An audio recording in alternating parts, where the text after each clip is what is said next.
Happy 2023, brand new. Been enjoying a lot of your videos for several years. Thought quite a bit last year about jumping in the pool and getting a little wet with the video thing, just never did.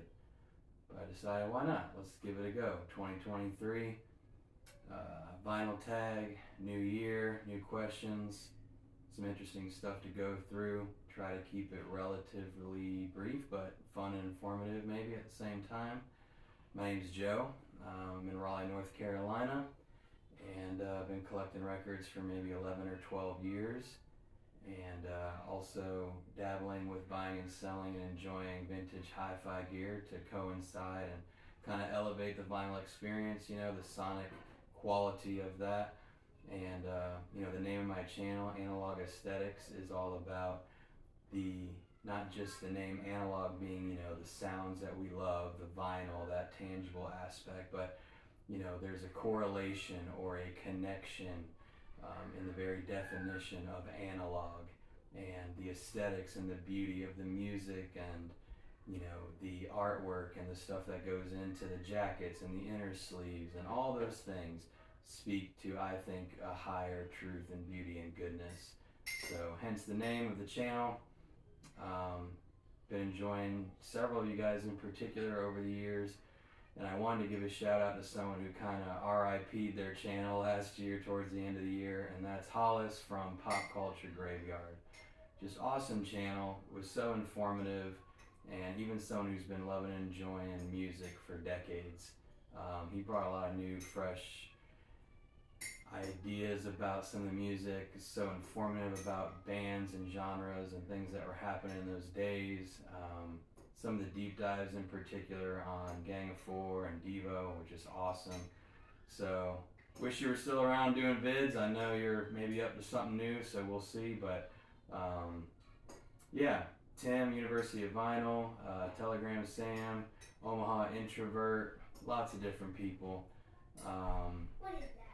Yeah, Michael, 45 RPM over in Germany, holding it down on the high dollar audiophile side. Anyway, let's kick it off.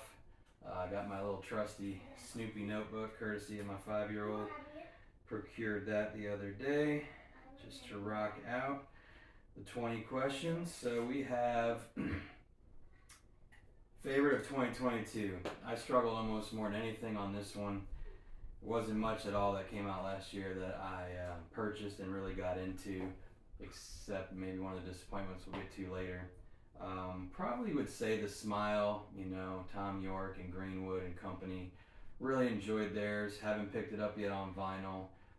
And also, I kind of went with one that was a little unofficial. It was the end of 21 technically.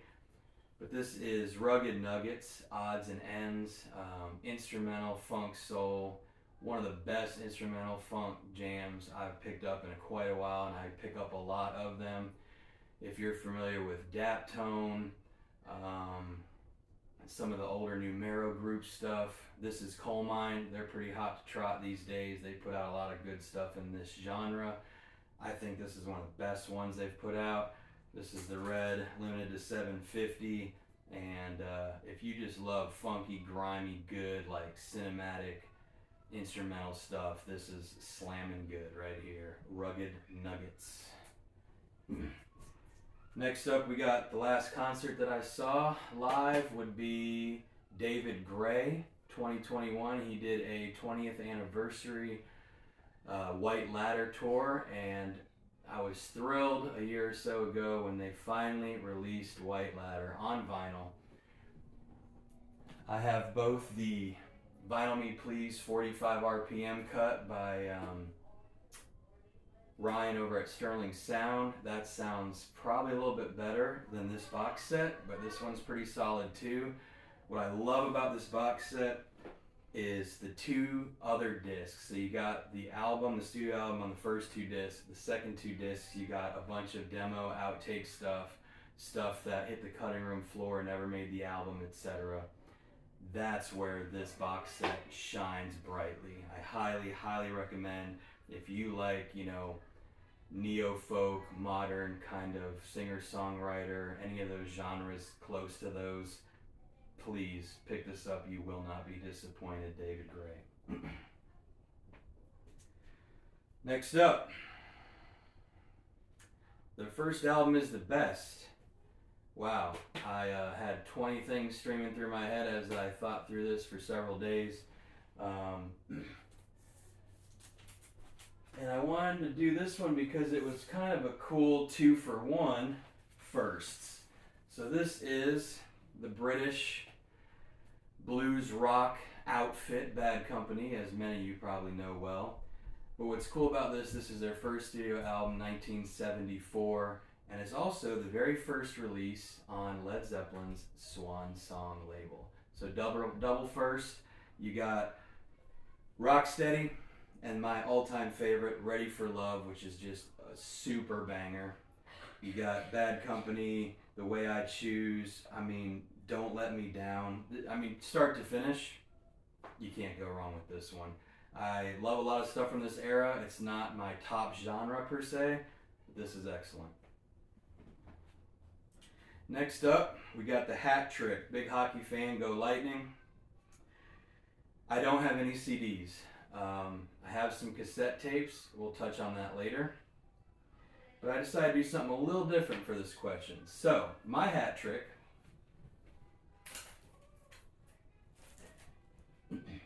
is a hat trick of different releases of a first album by Thomas Dolby. So you have the very first release, which is this cover, which is a totally different track listing than the one that came shortly later, which we'll get to in a moment.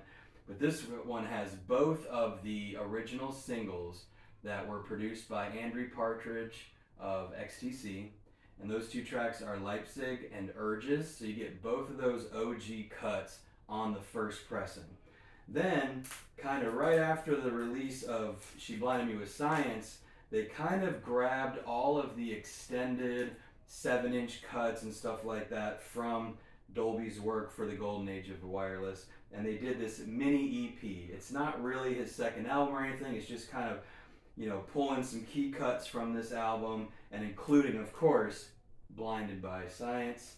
That's the name of this. She Blinded Me by Science, or With Science, is where you get this coming in, and this is basically this first one, but it's tweaked a little bit. So you have the lead-off track now with She Blinded Me With Science, and you actually have different edits, different time signature cuts of several of the tracks than you have on this first one.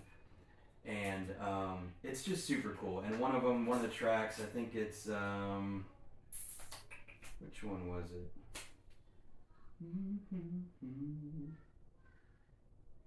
I can't remember. I think it's Commercial Breakup. But anyway, on the OG cut, you get the original shorter track length synth piano version, and then you get a guitar heavy version that's like almost a minute longer on this version. So pretty cool hat trick. Don't love a lot of his stuff really after this era. He's got a couple other unique things that I have on 45, 12-inch and stuff. But, his OG work is phenomenal if you like that new wave stuff. Next up, we got Same Letter, Beginning and Ending of a Record. So for this one, similar genre. I'm a big fan, as you'll see, of post-punk and new wave and 80s stuff, synth punk, stuff like that. Telex. This is a French band. A lot of their albums were released over in Western Europe. A lot of their tracks were recorded with French lyrics, and then they also did the same tracks and stuff in US in English. This is a promo copy of Telex, which is probably my favorite one of theirs. I also recently just scored Telex Sex, another awesome early release of theirs, US. But this is just, they do everything synthesizer and lyrics. They don't do any analog drums or regular guitars and bass. They do everything synth, and they just do some super funky, groovy, new wave, killer synth stuff. So if you don't know Telex, check out Neurovision, N and M, which I thought was a challenging one, so I was proud of myself on that one. Next up, Born in 1980, on February 1980, I couldn't find any artist or musician born in 80 that resonated at all with me. But what I did realize is one of my favorite post-punk kind of dark wave bands, Depeche Mode. They were born in 1980, and their first full-length release, which is one of my all-time favorites, Speak and Spell. This is before the two key players split, and you get Yaz, and you get the later iteration of Depeche Mode that becomes kind of the staple, which I love some of their stuff too. But this is just a start to finish amazing synth pop record. This is a very early UK pressing that I tracked down. It's got very specific Dead Wax info. I'm super nerdy about that stuff, and let me tell you, the sound does not disappoint. Absolutely phenomenal. JA Tape 1 Dead Wax OG. You guys probably know it. If you don't, get on it quick. Alright, next up, a favorite of mine.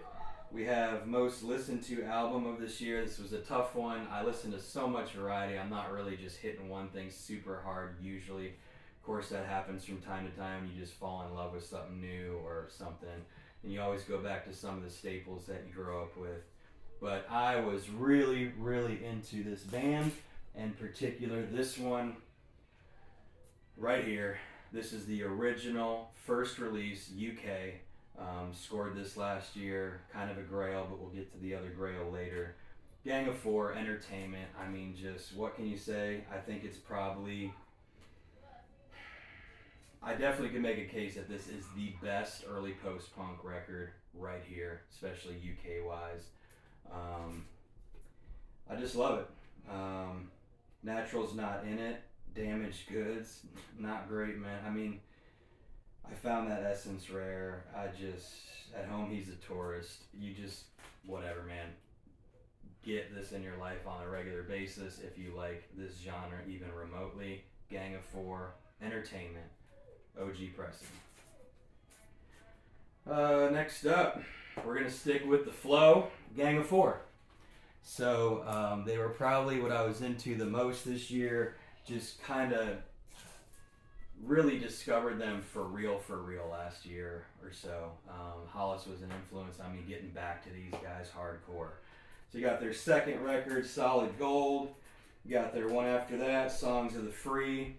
This one stays very stylistically similar to Entertainment. It's not definitely as good as Entertainment, but there's a couple killer cuts on this album. Songs of the Free gets a little bit more ethereal and a little bit more fuzzy and industrial, and it's not industrial music, but it has an edge of that to it. I Love a Man in a Uniform, some amazing cuts on this, and then even this fourth cut, Hard. A lot of the hardcore Gang of Four people don't get hardcore about hard. Still think it's a fun, really solid album. It's a little bit more new wave punky than it is post-punk in some ways, but still excellent. These are all original pressings except for this, which was just re-released last year on Matador, but this is from the original analog tapes and it sounds brilliant. So yeah, these are just can't go wrong all the way. Gang of Four, I just picked up a 12-inch 45 of I Love a Man in a Uniform, so I can't get enough of Gang of Four. Most listened to band overall this year. Or last year, I should say. Alright, let's keep it rolling. We have Australian. I think everyone's trying to veer off the obvious choices, although several people I've seen the tags so far did AC/DC. But I don't know if I've seen In Excess. In Excess is arguably the biggest and best Australian band, especially to come out of the 80s specifically. This is one of my reference discs. Sonically, it's just a masterpiece. Musically, it's a masterpiece. It's a bunch of, it's like 4 cuts, all big hits, gold promo, mastered by Robert Ludwig, as many of you know about. It just sounds unreal. The percussion in particular on, I think, To Look at You, but it's got the one thing, black and white. I mean, I have I had 2 copies. I gave one away when I was buying some speakers to a guy as a gift. So I only have one left. But if you ever see this in the wild, screamingly jump upon it. It is phenomenal musically and sonically. All right, next up we have Surprise Buy of the Year. So right at the very end of the year, after Christmas, before New Year's, I spent some time in Florida with the in-laws and family down there, and I used to live down there for a couple decades. I'm not a big jazz guy. Don't listen to a lot of the older stuff. I hate avant-garde stuff. I don't like improv jazz. I do like some of the chiller, older kind of softer bebop and like some of the more smooth, chill, old school stuff for sure. Don't have a lot of that on vinyl though because it's expensive and hard to come by. But this, John Schofield, Still Warm. I know him from loving MMW, Medeski, Martin, and Wood for many years back in my jam band days. This was, I think, his first solo record. No, it's not. But he had just come out of being in Miles Davis's band as Miles' guitarist. And it's just like a 7-track audio file, like mid-80s release, I think 86 on gramophone.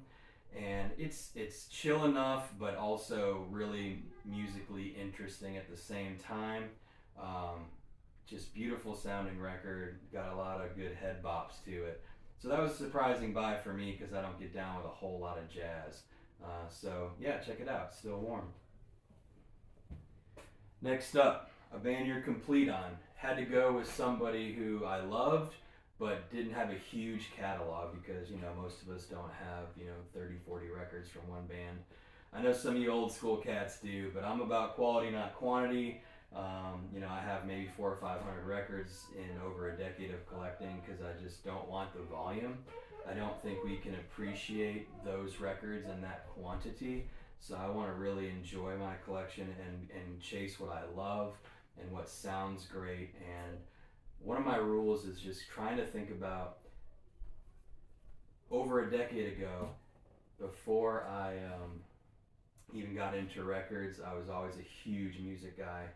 And I just started thinking, like, as I'm collecting records, what do I listen to on the regular if I'm in the car or at home or whatever? And I wanted to curate that stuff primarily in my collection. And of course, you always find new and interesting things, and I do pick that kind of stuff up on the regular, but I really try to be disciplined. And I even do some selling at local record shows too to try to keep things at an even keel. So with that being said, I'm complete on the great early 90s, I think underappreciated Blind Melon. So I have I think this was like the 20th anniversary record store day release. I don't have an OG pressing of Blind Melon. This one though sounds fantastic, and it's also got the Sippin' Time sessions on side 4 of the second disc. So I was really happy to pick this up. I missed it when it came on record store day. I kept holding out, and eventually price cooled off and I scored it through Discogs. So really happy to have that. Then you have Soup, their second and really final true LP. I have both the original US pressing, which I'm really, really thrilled to have, and I also have the Analog Spark reissue, which is from the original tapes, and this is the limited like soup colored clear marbled vinyl. So thrilled to have both. I have a play copy, and then once in a while when I feel special, I throw on the OG. And it's super hard to get the OG 90s stuff, as many of you probably know that enjoy it. So to have that was a real treat. Lastly, Analog Spark also did Nico, which was a posthumous release after Shannon's untimely OD and death. And there's some beautiful, simple songs on here, some stuff off Answering Machines, and just always loved it. I mean, The Pusher, Soul One is one of my all-time favorites from them. All That I Need Is the Air That I Breathe, Life Ain't So Shitty, St. Andrews Hall, a different track rendition than from the album. Yeah, I mean, if you like a lot of the other popular early 90s bands, revisit their catalog, and I think you guys will really enjoy. Blind Melon. Complete as you can get pretty much on it. They don't have a lot of 7-inch stuff, maybe a few things that I don't have, but there we go on that. All right, next up we have a great run of 3 albums. This is question 12, a little more than halfway through. Man, I thought of so many. I thought of Beck. I'm a huge Beck fan. I mean, you got so many choices from his kind of like prime years. Ray LaMontagne, I love Ray. Really a forerun from him, his first one all the way through to God Willing and the Creek Don't Rise with the Pariah Dogs. I mean, just amazing stuff. If you like folky singer-songwriter, Ray's the man. But ultimately I chose these guys because I don't think they're super well known really, but I absolutely love them. 07, their first 3 studio albums, you have Simple Things. They got their most popular jam off of this, which is In the Waiting Line, which was on Garden State, the movie, several years back. That's how I learned about this band, but once I started listening to them, When It Falls is their second release, 2004. This one's 01. And then this one's like late aughts, The Garden. This was so hard to get. It was Japanese only originally, and a few years ago, a reissue came out, double 45 RPM, I believe.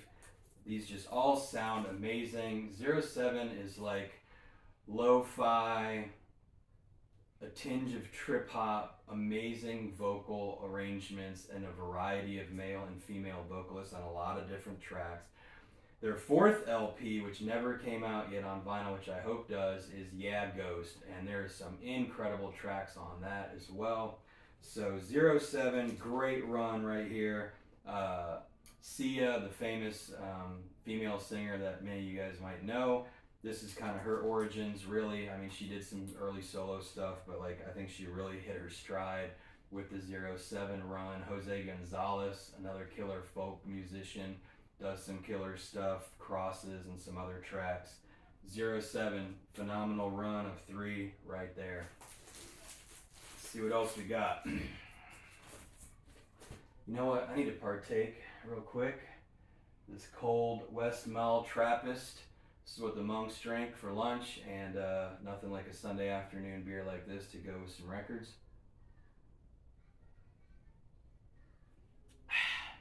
Yeah, that's the stuff. Okay. We are on 80s Soundtrack. I could care less about soundtrack albums. There's a few out there maybe I'd grab if I saw them. And I don't even know why I have this one because I have so many of his 12-inch extended cuts, but one of my all-time favorite artists, Prince, Purple Rain, you all know. There it is. It's a soundtrack from the 80s. But he is one of my all-time favorites, and I have so many of his 12-inch 45 singles and just other odds and ends. Raspberry Beret is my favorite track by him. What a talent. Sad that he's gone, but I know he's in glory, so we miss you, Prince. All right, next up, an artist we lost in 2022. Nothing came to mind, so I looked it up, and I didn't even know this, but Keith Levine, founding member of both The Clash and Public Image Limited. These are both OG US pressings. This sounds incredible. This is a really early US copy of this, and I've just really been digging this lately. Was happy to pick this up for a fair price recently as well. Original copy US. Yeah, you guys probably know The Clash and this, but Keith Levine, he passed last year, I think, at 65, so R.I.P. to Keith. All right, disappointment of 2022. This was in early 2022, if I remember correctly. This is a band that I absolutely love, St. Paul and the Broken Bones. First album is great. Think of White James Brown. Incredible. Some killer cuts on that first one, Half the City. But they hit their stride in their second and third albums. Just, unbelievable. Really love their stuff. But then I was so excited when this was coming. I pre-ordered this super limited edition like Ghost LP, which is probably the coolest looking vinyl in my collection. It's super neat, and it's got a special foil cover and everything, and I just couldn't get into it. It just doesn't have nearly the gravitas of the last two records. There's a couple tracks that were pretty cool that I did enjoy, but I haven't been going back to it at all. I gave it one or two listens when I first got it and just kind of moved on. So that was a disappointment for sure, because I love St. Paul and the Broken Bones. Now we have a Grail. Definitely at this stage of collecting, I'm hunting a few Grails that I don't have. There's not a lot out there that I'm still really looking for. Maybe 4 or 5 that I would consider Grails. And this was definitely really close to that top 5 list, and maybe it was before I got it. This is an original US pressing and also a gold stamp promo pressing without the Rick Rubin credit of the Black Crowes' first album, Shake Your Money Maker. The best 90s American blues rock album I think ever produced. Just a banger start to finish pretty much. Their second album, phenomenal as well. But this is just, so I bought another disappointment last year, I think it was last year, which was this 20th anniversary or 30th anniversary, whatever it was, of this album. Sounded like digital garbage, super disappointing, sold it super quick. And that's when I knew I had to track down one of these. I'd already been looking for it, and I said, I gotta pull the trigger, and I did, and let me tell you, sonically and musically, so not disappointed. This sounds beautiful, way better than any other way I've ever listened to this record. So there you go, Shake Your Money Maker. Space themed. Yep, space themed. We're up next. Gonna go with another funky instrumental outfit from the Daptone label. This is kind of like a super group of sorts, members of Manahan Street Band, and I think a couple guys from the Budos Band maybe. I'm not sure, I don't remember everybody that's on it. But, so Sirens of Jupiter, Venus, Apollo's Mood, Mars, Neptune, Side 2, Saturn, Diana by My Side, Pluto's Lament, Mercury's Odyssey, Europa and the Bull, and Sagittarius by Moonlight, The Spacey Sky. It's kind of a Greco-Roman themed instrumental and doesn't get much more spacey than those names and that cover. The Olympians, killer instrumental funk. Alright, last but not least, I don't know when we started, but I think we're doing pretty good time-wise. Oh, I'm not sorry. We're at 19, not 20. So I didn't get a gift. Oh, you know what? And before the Grail, I missed the non-vinyl purchase. If you can see in this corner here to my left, that is an original early 90s Soundgarden poster from the Bad Motorfinger era. Scored it on a little weekend getaway with my wife to Richmond, Virginia, at a record store there. Was so thrilled to get that. It's got a little bit of mold damage on the left edge, but that is an original European poster from that era, and I mean, yeah, look at it, pretty sweet. Really thrilled to have that. So now we're jumping back to 19. No gift. Everyone knows how picky I am. I've gotten a few records over the years for my wife and other people, but they pretty much leave it to me to buy what I want to buy because they know I'm so picky. But what I did do is give a gift of music, and that was a vintage stereo system. I may add a picture of it for my two oldest daughters. They share a bedroom. They're 12 and 13, and I got them a vintage, little setup with some vintage Kenwood speakers, an old early 80s Pioneer integrated amplifier, and a cool little Technique Silverface cassette deck. And went cassette for them, because of their age and everything, and we already got the listening room for records. So got them going on their journey, picked up a bunch of killer cassettes for them, the Beatles, the Cranberries, Tracy Chapman, Chris Isaac, Madonna, stuff that they've enjoyed listening to with me, and now they have their own stuff, and they're thrilled, they're loving it. It was a sweet thing. I was so thrilled to do it for them, and spreading the music love to the next generation. Last but not least now, we have number 20, 50-year-old album, 1973, First one that came to mind was Dark Side of the Moon, but I saw one of the chaps the other day throw that up on his final question, so I wanted to go with a different one that I hadn't seen yet. And that is the phenomenal Herbie Hancock and his killer funk keyboard record, Headhunters. This is an original US pressing. Jacket's a little tired, but the vinyl itself is in quite good condition, and it sounds just, I mean, this is analog bliss, man. This is in the era where you kind of just knew you were getting pretty much a AAA situation for your vinyl, and this one definitely sounds like that. What a record. Watermelon Man's the most popular song off the A side, but just throw it on A side, B side, and you're gonna love it. I hope we didn't get a ton of glare from the sleeve covers. I was gonna pull all the jackets out, and then I forgot before I started the video. So, you know, happy 2023. I'll probably start doing some videos now and then. You know, just enjoy watching a lot of you guys and get to learn a lot of new things about some bands, and you know, hopefully you guys picked up a few interesting tidbits throughout the 20 questions. And yeah, maybe we'll do some gear talk in the future. I'm really into that. But yeah, happy 2023, and peace out to the vinyl community.